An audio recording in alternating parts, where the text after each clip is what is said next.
عليكم ورحمة الله وبركاته. আপনাদের কি খারাপ লাগতেছে? এত দূর থেকে আসলাম, সালামটা দিলাম, উত্তর দিলেন না। উনি এই মুরব্বি জুড়ে দিয়েছেন, আচ্ছা, তাহলে হাসি মুখে আবার বলেন ওয়ালাইকুম আসসালাম। মাশাআল্লাহ। আলহামদুলিল্লাহ الحمد لله نحمده ونستعينه ونستغفره ونؤمن به ونتوكل عليه ونعوذ بالله من شرور أنفسنا ومن سيئات أعمالنا من يهد الله فلا مضل له ومن يضلله فلا هادي له وأشهد أن لا إله إلا الله وحده لا شريك له وأشهد أن سيدنا وسندنا وحبيبنا ومولانا محمدا عبده ورسوله أرسله بالحق بشيرا ونذيرا وداعيا إلى الله بإذنه وسراجا منيرا أما بعد فقد قال الله تعالى في كلامه المجيد وفي فرقانه الحميد أعوذ بالله من الشيطان الرجيم بسم الله الرحمن الرحيم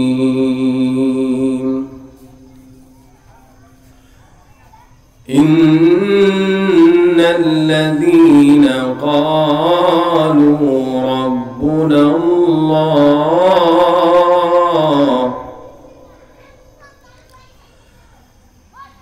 إن الذين قالوا ربنا الله ثم استقاموا تتنزل عليهم الملائكة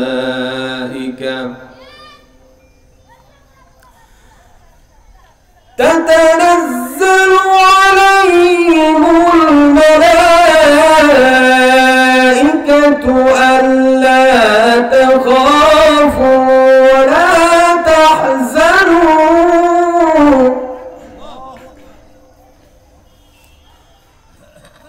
وأبشروا بالجنة التي كنتم توعدون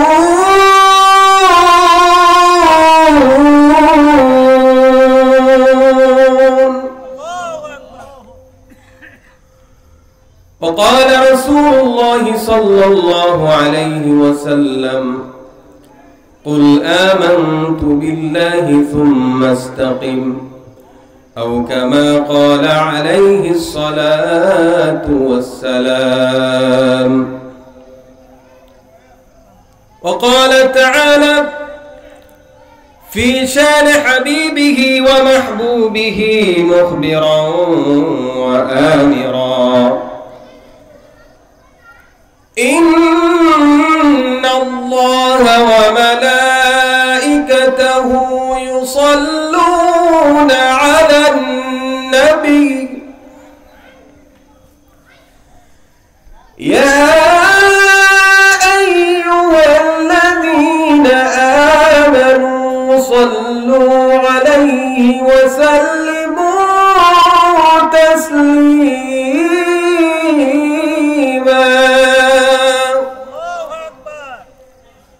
আমরা সকলেই নামাজে যে পাঠ করি দুরূদ ইব্রাহিম, সেই দুরূদ পাঠ করি।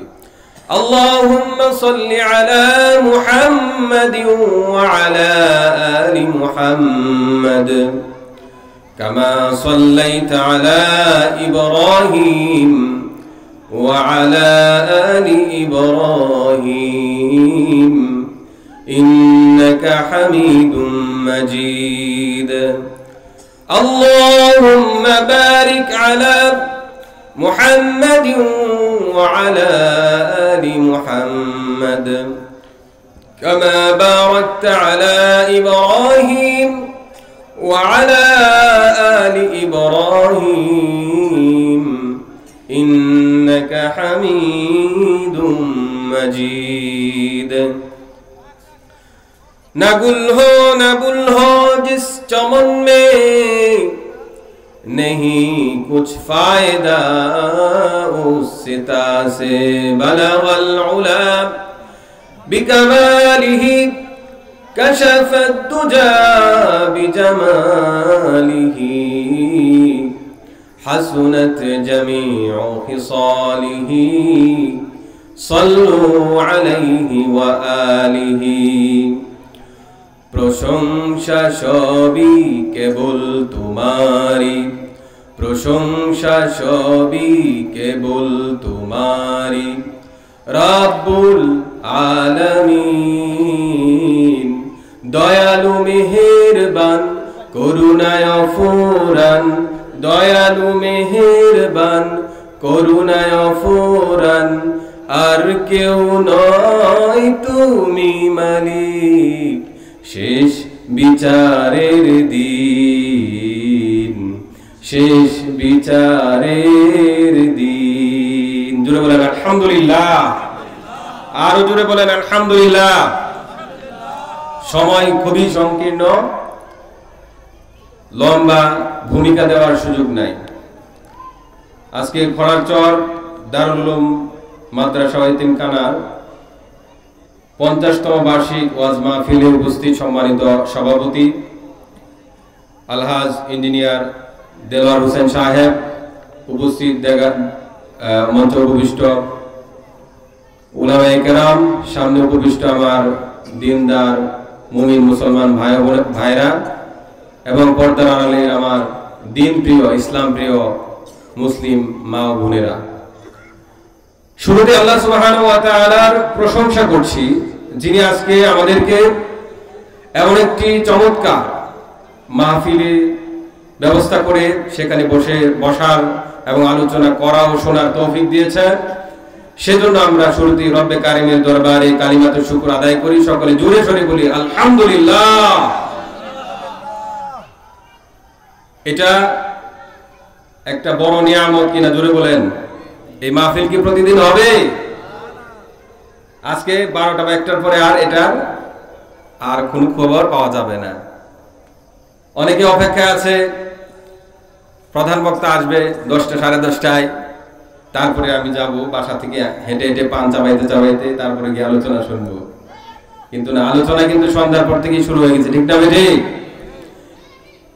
এই জন্য নিয়ামতের শুকরিয়া আদায় করতে হবে। আজকে এটা একটা নিয়ামত কিনা, এটা শুকরিয়া কি ঘরে শুয়ে থাকলে হবে না মেলার মধ্যে ঘুরলে হবে? সশরীরে এখানে উপস্থিত হয়ে আলোচনা শোনার মাধ্যমে এটা শুকরিয়া আদায় করতে হবে। জোরে বলেন ঠিক না ঠিক? আল্লাহ বলেন লাইন শাকারতুম লাযীদান্নাকুম ওয়া লাইন কাফারতুম ইন্না আযাবী লাশাদীদ।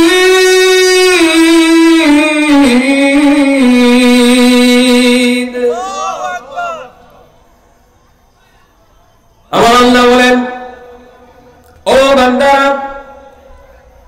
আমি আল্লাহ নিয়ামত পাওয়ার পরে যদি তার যথার্থ কৃতজ্ঞতা প্রকাশ করো, শুকরিয়া আদায় করো, আমি আল্লাহ রাব্বুল আলামিন তোমাদের জীবনের নিয়ামত দিয়ে ভরপুর করে দিব, তোমাদের নিয়ামতগুলো আমি বাড়িয়ে দিব। জোরে বলুন সুবহানাল্লাহ।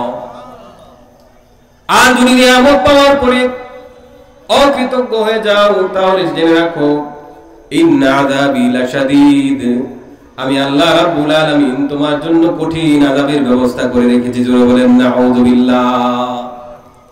এজন্য যারা বাইরে ঘুরতেছেন মাদ্রাসার ছাত্ররা সহ আমি রিকোয়েস্ট করব আমরা সকলেই প্যান্ডেলের নিচে চলে আসি।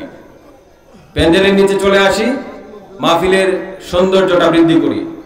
সকলে বলি আমিন।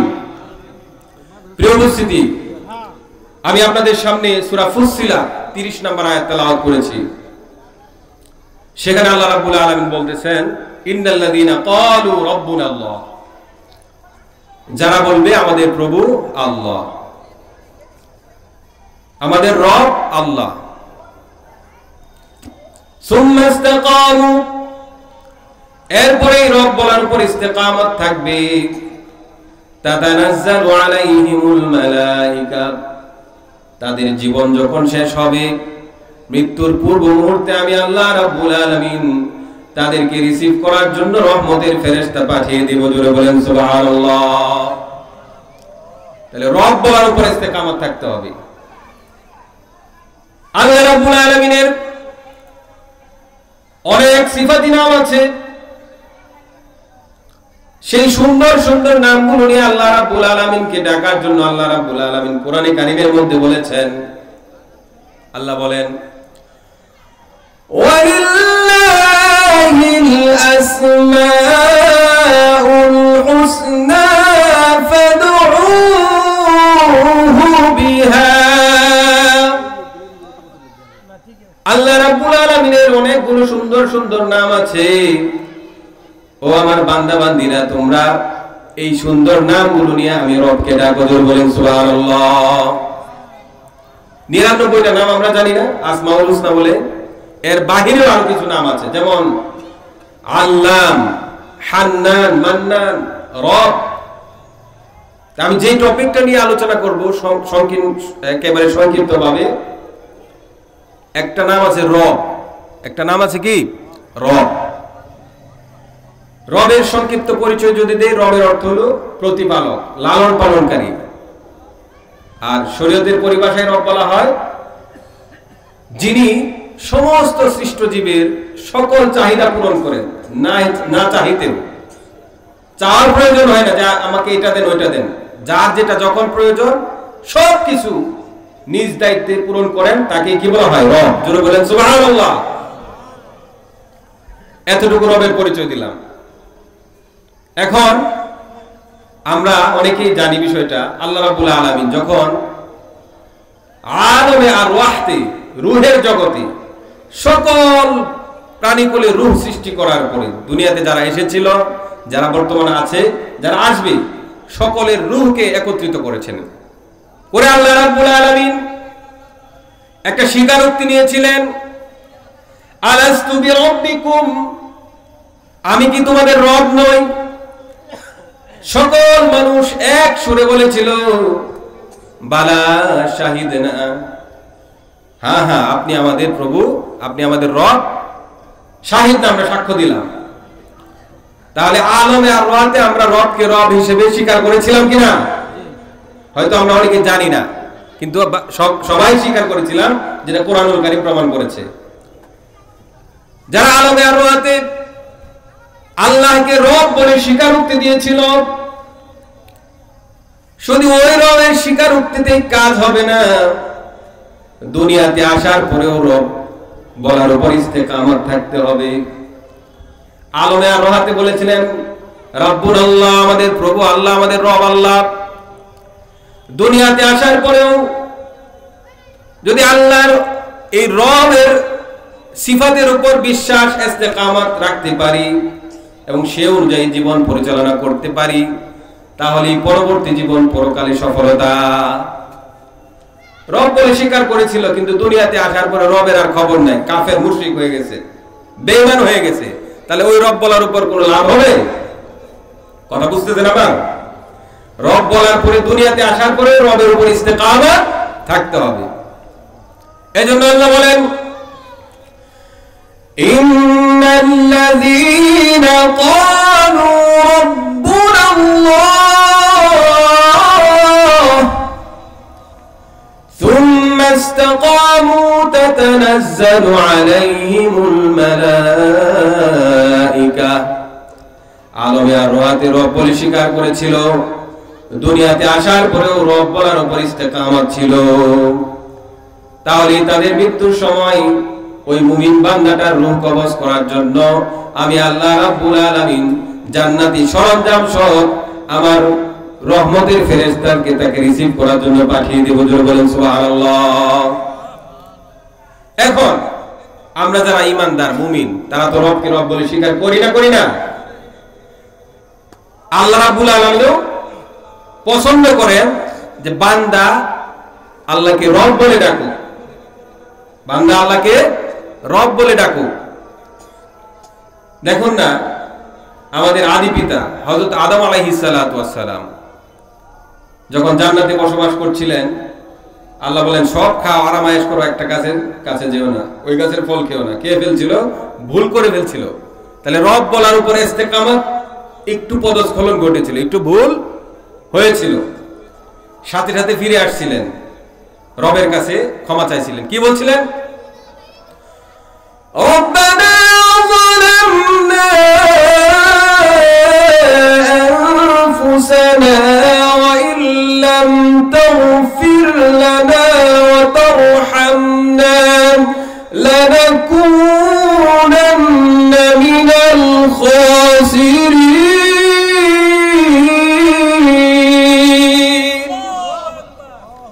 ও আমাদের রব, ভুল হয়ে গেছে, জুলুম করে ফেলেছি, গুনাহ করে ফেলেছি, মেহেরবানি করে আমাদেরকে মাফ করে দেন, না হলে আমরা ক্ষতিগ্রস্তদের অন্তর্ভুক্ত হয়ে যাব।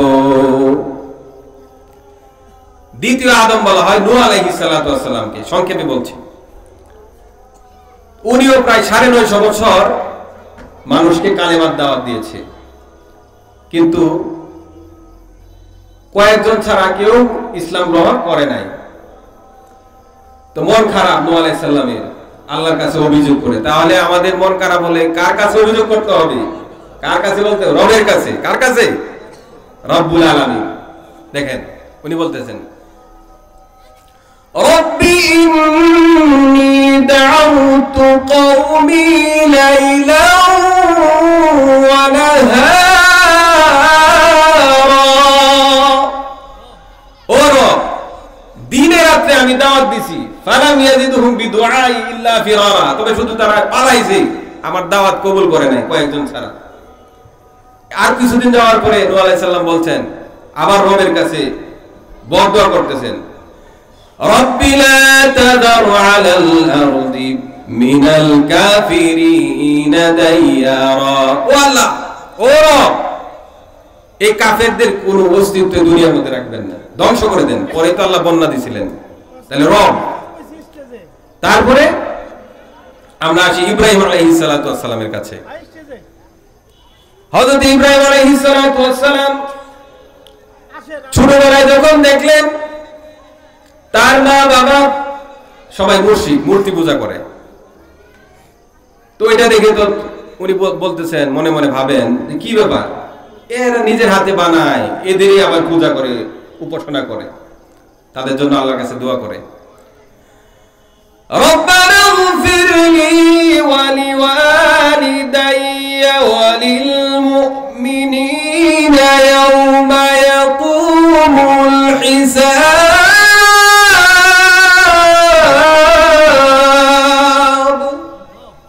পিতামাতার জন্য দোয়া করতেছে। কিছুদিন পরে যখন দেখে না দোয়া করলে লাভ নাই, উল্টা আরো ইব্রাহিমের শত্রু হইতেছে বাবা নিজেই, তার পুত্র তো আছেই, পুরা সমাজের লোক তো আছেই, উল্টা ইব্রাহিমের পিতাই ইব্রাহিমের বিরোধিতা করতেছে, ঠিক না? তো শত্রু হয়ে গেল। ইব্রাহিম আলাইহিস সালাতু ওয়াস সালাম বলে, না আর তোমাদের সাথে নাই, ইন্নী যাহিবুন ইলা রাব্বি সায়াহদিন, আমি আমার রবের দিকে চললাম। এই রব, তোমাদের সাথে আর আমি নাই, আমি আমার রবের দিকে চললাম, তিনি আমাকে পথ দেখাবেন। একা হয়ে গেলেন, শাম দেশে চলে গেলেন হিজরত করে। এখানে লম্বা ইতিহাস, আগুনের ইতিহাস, অনেক ঘটনা, আমি রবের বিষয়টা বলতেছি। তো একা হয়ে গেলেন, তিনি আবার দোয়া করলেন। একা হয়ে যাওয়ার পরে আল্লাহ বলতেছেন, ভয় পাওয়ার কিছু নাই, আমার উপর ভরসা করো, আমার উপর তাওয়াক্কুল করো, বলো তুমি। তখন ইব্রাহিম আলাইহিস সালাম বললেন, রব্বানা আলাইকা তাওয়াক্কালনা ওয়া ইলাইকা আনাবনা ওয়া ইলাইকাল মাসীর।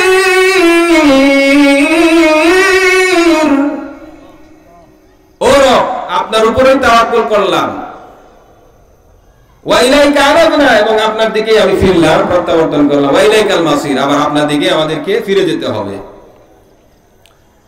তারপরে দীর্ঘদিন যাওয়ার পরে যখন বয়স হয়ে গেল, বিবাহ শাদী করলেন, সন্তান সন্ততি হচ্ছে না, আবার রবের কাছে ফরিয়াদ। কি করলেন? রব্বি হাবলি মিনাস সালিহিন, ও রব একটা নেক সন্তান দেন। আবার রবের কাছে বলতেছে কি, একটা নেক সন্তান দেন। দিল, দেওয়ার পরে বলেন, মক্কার ওই মরুভূমিতে পুত্র এবং মাকে রেখে আসো। জানেন না ইতিহাস, কুরবানির সময় খুব শুনি। ওইখানে দিয়ে আসার পরে আবার রবের কাছে হাত তুলছেন। কি বললেন? হযরত ইব্রাহিম আলাইহিস সালাম বলেন, ও আল্লাহ, এমন জায়গায় আমার সন্তান আর স্ত্রীকে রেখে যাচ্ছে যেখানে গাছপালা, খাবার, ঘরবাড়ি কিছুই নাই। ইয ক্বালা ইব্রাহিম রাব্বি ইজআল হাযাল বালাদা আমিনা, ও আমার রব, এই আপনি মক্কা নগরীটাকে নিরাপদ শহর বানিয়ে দেন এবং তাদেরকে ফল ফ্রুটের মাধ্যমে রিজিক দান করুন। আচ্ছা, ইসমাইল বড় হলো, তারপরে পিতা পুত্র মিলে বাইতুল্লাহ নির্মাণ করেছিলেন। বাইতুল্লাহ নির্মাণ করার পরে আবার আল্লাহ রাব্বুল আলামিনের কাছে রব হিসেবে দোয়া করলেন। রব বলে, রব্বানা তাকাব্বাল মিন্না ইন্নাকা আনতাস সামিউল আলিম। ও আমাদের রব, বাইতুল্লাহ তো আপনার নির্দেশে নির্মাণ করলাম, মেহেরবানি করে আপনি কবুল করে নিন। তো যাই হোক, এরকম গোটা কোরআন থেকে বললে অনেক বলা যাবে। প্রত্যেক নবীরে মানে রব হিসেবে আল্লাহকে ডাকলে, রব বলে আল্লাহকে ডাকলে যে পছন্দ করেন, কবুল করেন, এটাই বলতে চাচ্ছিলাম। তো আমরা স্বীকারোক্তি দিয়েছিলাম আমাদের প্রভু আল্লাহ। কোথায় বলেছিলাম সবাই বলেন? আরবে আরোহাতে। দুনিয়াতে আসার পরে ইস্তেকামত থাকতে হবে। প্রিয় উপস্থিতি, কিন্তু ঘটনা হলো দুনিয়াতে আসার পরে যত ঝামেলা পাকাই রবকে রব হিসেবে মানতে এবং রব বলার উপরে ইস্তেকামত আমরা থাকতে পারি না, আমাদের পদস্খলন ঘটে যায়। দেখা যায় মুসলমান ঠিকই আছে, কিন্তু কাজকর্মে প্রমাণ করে রবকে রব হিসেবে মানি না। কথাবার্তায় প্রমাণ হয় রবকে রব হিসেবে মানতে রাজি না, সেই বড় রব। আমাদের সমাজে এরকম লোক মাঝে মধ্যে দেখা যায় নাকি না? তাহলে রবকে রব হিসেবে মানতে হবে এবং এটার জন্য সকাল সন্ধ্যা স্বীকারোক্তি প্রদান করতে হবে। মুসনাদে আহমদ তিরমিজি শরীফের হাদিসে আল্লাহ রাসূল বলেন, মা মিন আবদিন ইয়াকুলু ইযা আসবাহা ওয়া ইযা আমসা সালাসান রাদিতু বিল্লাহি রাব্বা ওয়া বিল ইসলামি দীনা ওয়া বিমুহাম্মাদিন নাবিয়্যা। যারা সকালে বলবে 3 বার, সন্ধ্যায় বলবে 3 বার, রাদিতু বিল্লাহি রাব্বা, আমরা আল্লাহকে রব হিসেবে পেয়ে সন্তুষ্ট, ওয়া বিল ইসলামি দীনা, ইসলাম পেয়ে সন্তুষ্ট, ওয়া বিমুহাম্মাদিন নাবিয়্যা, মুহাম্মদ সাল্লাল্লাহু আলাইহি সাল্লামকে নবী হিসেবে পেয়ে সন্তুষ্ট। আল্লাহ রাব্বুল আলামিন বলেন, ইল্লা কানা হাক্কান আলাল্লাহি আন ইউরদিয়াহু ইয়াউমাল কিয়ামা। যারা এরকম রবকে রব বলার পর ইস্তেকামত থেকে দুনিয়ার কাজকর্ম করবে, রবের নির্দেশ মতো নিজের জীবন পরিচালনা করবে, আর সকাল সন্ধ্যা 3 বার এই স্বীকারোক্তি প্রদান করবে, আল্লাহ রাব্বুল আলামিন রোজ হাসরের দিন ওই বান্দাটাকে সন্তুষ্ট করা নিজের জিম্মায় নিয়ে নেন। বলেন সুবহানাল্লাহ। তাহলে আমরা কি রবকে রব হিসেবে স্বীকারোক্তি দিতে রাজি আছি? তাহলে এভাবে স্বীকারোক্তি দিতে হবে, কিন্তু আমাদের ইস্তেকামত নাই। আমরা বুঝিও না কি করব। আমাদের নামাজে ইস্তেকামত নাই, আমাদের দ্বীনের উপর ইস্তেকামত নাই। অথচ তাকিয়ে দেখেন ওই গণতন্ত্রের হযরত খুবাইব রাদিয়াল্লাহু তাআলা আনহু কাফেররা তাকে বন্দী করে নিয়ে আসলো। এই খুবাইব কেন রবকে রব বলে স্বীকার করে, এই জন্য তাকে হত্যা করা হবে। সবাই খোলা তরবারি নিয়ে মিছিল করতেছে। হযরত খুবাইবকে বলতে লাগলো, খুবাইব তুমি রব ছেড়ে দাও, তাহলে তোমাকে আজকে ফাঁসি দেওয়া হবে না, তোমাকে ছেড়ে দেওয়া হবে। হযরত খুবাইব বলে, না না, রবকে রব হিসেবে যখন স্বীকারোক্তি প্রদান করেছি তা কখনো ছাড়তে পারবো না, কখনো ইস্তেকামাতের সাথেই থাকবো। তারপরে বলা হচ্ছে তুমি নবী ছেড়ে দাও, যে নবীর ভালোবাসায় এত কিছু করতেছো, জীবন বাড়ি রাখতেছো, আজকে যদি নবীকে ছেড়ে দিতে পারো, যাও, নবীও ছাড়া লাগবে না। শুধু এই কথা যদি বলো, নবীর শরীরে তুমি একটু আঘাত করবে অথবা নবীকে একটা গালি দিবে, এতটুকু যদি তুমি বলো, তোমাকে আজকে মুক্তি দিয়ে দেওয়া হবে। হযরত খুবাইব বলেন, ও মক্কার কাফেররা শোনো,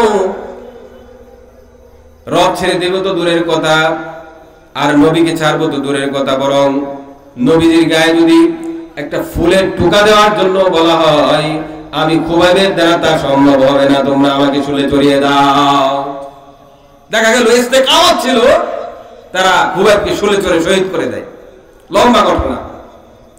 তাহলে যেটা বলতেছিলাম, আল্লাহ রাব্বুল আলামিন বলেন, ওই রব বলার উপর যদি ইস্তেকামত থাকতে পারে, তাতানাজ্জালু আলাইহিমুল মালাইকা, মৃত্যুর সময় আল্লাহ সুবহানাহু ওয়া তাআলা রহমতের ফেরেশতা তার নিকট পাঠিয়ে দিবেন। ফেরেশতারা বেহেশতি আতর এবং কাপড় নিয়ে আসবে তাকে রিসিভ করার জন্য। এসে বলতে থাকবে, ও রবের বান্দা, লা তাখাফু ওয়া লা তাহজানু, তুমি কোনো ভয় করো না এবং চিন্তিত হয়ো না। কিসের ভয়? পরকাল জীবনে যে পাড়ি জমাতে যাচ্ছে, একটু পরেই মৃত্যু হওয়ার পরেই পরকালের জীবন, যে জীবনের শেষ নাই, সেই জীবনে যে পাড়ি জমাবে, সেই জীবনের জন্য তুমি কোনো ভয় করো না। ওয়ালা তাহজানু, এবং চিন্তা করো না। তোমার বিবি সন্তান সন্ততি বাড়ি গাড়ির জন্য আফসোস করো না, চিন্তা করো না। ওয়া আবশিরু বিল জান্নাহ, এবং তাকে ফেরেশতারা জান্নাতের সুসংবাদ দেয়। মুফাসসিরিন কেরাম বলেন, ফেরেশতারা কুদরতি হাতের মধ্যে ডিসপ্লেতে টিভির মধ্যে দেখাতে থাকবে, কুদরতি টিভির মধ্যে দেখাতে থাকবে, এই যে দেখো তোমার বেহেশত আল্লাতী কুনতুম তুআদুন, যে বেহেশতের ওয়াদা আল্লাহ রাব্বুল আলামিন তোমাকে দিয়েছিলেন। বলেন সুবহানাল্লাহ। তো ওই বান্দা যখন বেহেশত দেখে ফেলবে, কুদরতি ভাবে ফেরেশতারা তাকে দেখাবে, বেহেশত দেখার পরে তার দুনিয়ার প্রতি আর কোনো টান থাকবে না, দুনিয়ার ভালোবাসা, দুনিয়ার লালসা কিছুই থাকবে না। কারণ জান্নাত তো এমন ভাবে, এমন দামি করে আল্লাহ তাআলা বানিয়েছেন, যেটা কোনো চোখ কখনো দেখেনি, কোনো নাক কখনো শুনেনি, কোনো কান কোনোদিন শুনেনি। এমন জান্নাত যখন সে দেখবে, তখন দুনিয়ার দিকে তার কোনো হুঁশ থাকবে? তখন ফেরেশতারা তার রূহটা এত সহজে বের করে নিয়ে যায়, তাকে ডাকতে থাকে, ইয়া আইয়াতুহান নাফসুল মুতমাইন্না, ও প্রশান্ত আত্মা, ইরজিই ইলা রাব্বিকি রাদিয়াতাম মারদিয়া, তুমি তোমার রবের দিকে সন্তুষ্ট চিত্তে বেরিয়ে আসো। এই রবের দিকে, কিসের দিকে? তোমার রবের দিকে এসে যাও।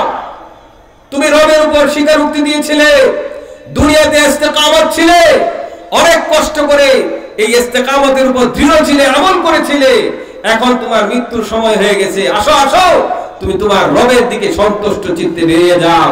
মুফাসসিরিন কেরাম বলেন, হাদিস শরীফে আসছে, ভরা কলস থেকে পানি ঢাললে যেরকম সহজে বের হয়ে যায়, গড়গড়ায় পড়ে যায়, ওই মুমিন ব্যক্তি যে আল্লাহর উপর ইস্তেকামত ছিল, তার রূহটা এত সহজে বেরিয়ে যাবে, সে হাসতে হাসতে দুনিয়া থেকে বিদায় হবে, টেরও পাবে না। জোরে বলেন সুবহানাল্লাহ। কিন্তু যদি উল্টা হয়, ভয়াবহ অবস্থা। কিন্তু একটু সমস্যা আছে এখানে। আমরা সবাই স্বীকার করি আল্লাহ আপনি আমাদের রব, এবং সাধ্যমতো সবাই চেষ্টা করি রবকে রব হিসেবে মেনে আমল করার জন্য। কথা বলেন ঠিক না ঠিক? তাহলে হিসাব অনুযায়ী আমাদের মৃত্যু কখন হবে এটা কি আমরা কেউ জানি? যে আজকে হতে পারে, 10 বছর পরে হতে পারে, কেউ তো জানি না কখন হবে। তাহলে সর্বদাই আমাদেরকে রবের উপর ইস্তেকামত থাকতে হবে, কারণ না জানি একটু পর যদি মৃত্যু হয়ে যায় তাহলে তো আমার ঈমান নিয়ে মরতে হবে। কথা বলেন ঠিক না ঠিক? রবের উপর ইস্তেকামত থাকতে হবে না? যদি মনে করেন 20 বছরের গ্যারান্টি আছে, তাহলে আপনি আপনার মতো চলেন, যে 20 বছর সময় যখন আসবে তখন আবার ঠিক হয়ে গেলেন। কিন্তু যেহেতু জানি না, সর্বাবস্থায় আমাকে রবের উপর ইস্তেকামত থাকতে হবে, এবং বেহেশতের যে আল্লাহর রহমতের যে ফেরেশতারা আমাকে রিসিভ করার জন্য আসবেন, যেই রহমতের ফেরেশতারা আসার পরে শয়তান আর ধোঁকা দিতে পারবে না। জোরে বলেন সুবহানাল্লাহ। কারণ শয়তান মুমিন ব্যক্তিকে ধোঁকা দেয় যে তাকে কিভাবে কাফের বানানো যায়, বেঈমান বানানো যায়। আপনার পিছনে আমার পিছনে শয়তান সারা জীবন যে মেহনত করছে, মৃত্যুর সময় তার চেয়ে কোটি গুণ বেশি করে। কারণ এই তো চলে গেল, যদি কোন রকম ভাবে ঈমানটা হরণ করতে পারি, বেঈমান বানিয়ে নিতে পারি, তাহলেই তো আমি শয়তান সাকসেস। তাহলে আপনি কি এত সহজে ছেড়ে দিবে শয়তান? আমার কথা বুঝতেছেন? সবচেয়ে কোটি গুণ বেশি মেহনত করবে ওই সময়। কিন্তু আল্লাহ আপনাকে সেভ করার জন্য ওই যারা রবের উপর ইস্তেকামত থাকবে তাদের জন্য রহমতের ফেরেশতা পাঠিয়ে দেবেন, আর যেখানে রহমতের ফেরেশতা আসবে সেখানে শয়তান ঢুকতে পারবে না। জোরে বলেন সুবহানাল্লাহ। কিন্তু আমার ঘরে রহমতের ফেরেশতা আসতে পারবে কিনা এটা আমরা অনেকেই জানি না।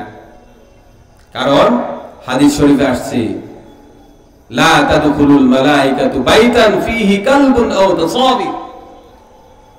ওই সমস্ত ঘরে রহমতের ফেরেশতা প্রবেশ করে না যে ঘরের মধ্যে ছবি থাকে অথবা বন্য কুকুর থাকে, লালন পালন করা হয় যে কুকুর, সেটা না, রাস্তাঘাটে ঘুরে ওই কুকুর। ছবি থাকে অথবা প্রাণীর ছবি বা কুকুর, কুকুর বাদ দিলাম আপাতত, ছবি থাকলে রহমতের ফেরেশতা প্রবেশ করে না। আমার আপনার ঘর একটু সার্চ করে দেখা দরকার ছবি আছে না নাই।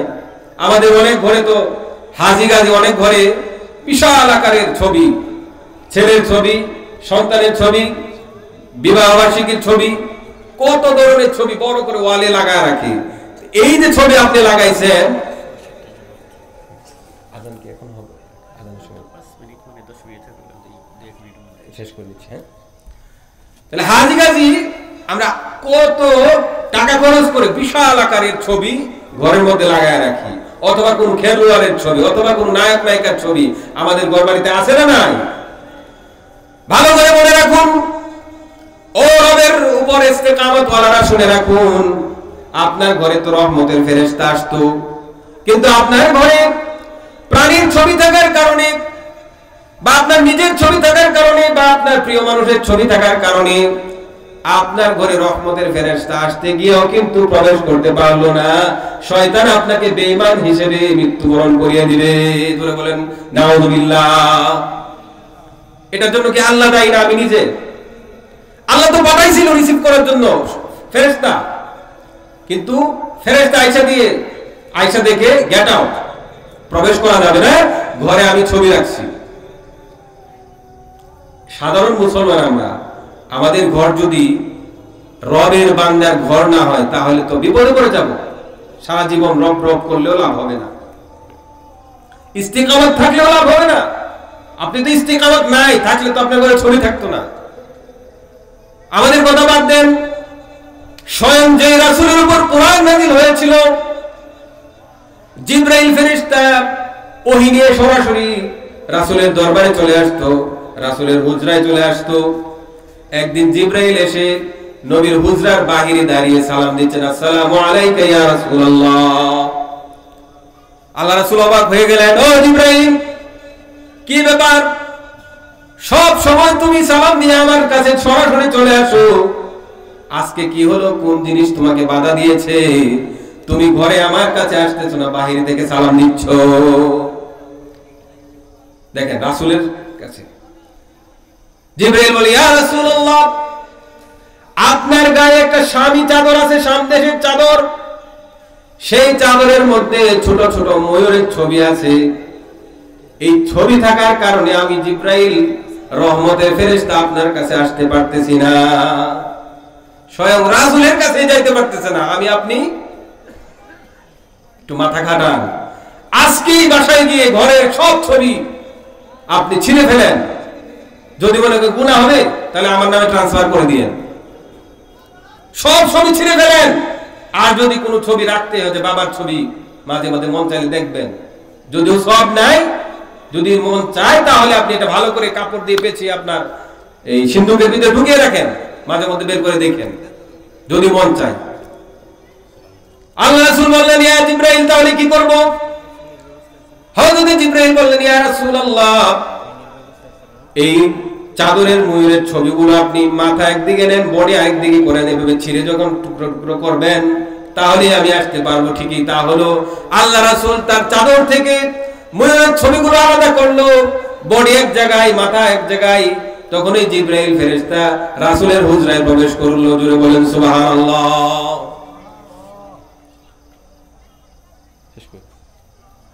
তাহলে আমরা রবকে রব হিসেবে স্বীকারোক্তি দিয়েছিলাম, আলমে আরওয়াহাতে দুনিয়াতে ইস্তেকামত থাকতে রাজি আছি না নাই? আল্লাহ আমাদেরকে তৌফিক দান করুন। আযান হয়ে যাবে ইনশাআল্লাহ। আমরা আল্লাহ তাআলা যে কতগুলো আলোচনা করেছি কোরআন সুন্নাহর আলোকে, সর্বপ্রথম আমাকে এবং আমাদের সকলকে রবকে রব হিসেবে মেনে ইস্তেকামত থাকার তৌফিক দান করুন। সুবহানাকাল্লাহুম্মা ওয়া বিহামদিকা আশহাদু আল্লা ইলাহা ইল্লা আনতা আস্তাগফিরুকা ওয়া আতুবু ইলাইক। সুবহান রাব্বিকা রাব্বিল ইজ্জাতি আম্মা ইয়াসিফুন ওয়া সালামুন আলাল মুরসালিন ওয়ালহামদুলিল্লাহি রাব্বিল আলামিন। আসসালামু আলাইকুম ওয়া রাহমাতুল্লাহি ওয়া বারাকাতুহু। আলহামদুলিল্লাহ, আল্লাহ রাব্বুল আলামিনের শাহী দরবারে লাখো কোটি শুকরিয়া আদায় করছি যে মহান সত্তা মহান রব্বুল আলামিন মাগরিবের নামাজের পর থেকে নিয়ে এই পর্যন্ত আমাদের নসিহত শোনালেন দুইজন বক্তা। এখন আমাদেরকে নসিহত শোনালেন হযরত মাওলানা মুফতি কারি তুফাইল আহমদ হাফিজাহুল্লাহ। আল্লাহ রাব্বুল আলামিন আমাদের সকলকে আলোচনার উপর আমল করার তৌফিক দান করুক, সকলে বলে আমিন। এখন এশার নামাজের আজান হবে, আজানের কিছুক্ষণের মধ্যেই 7টা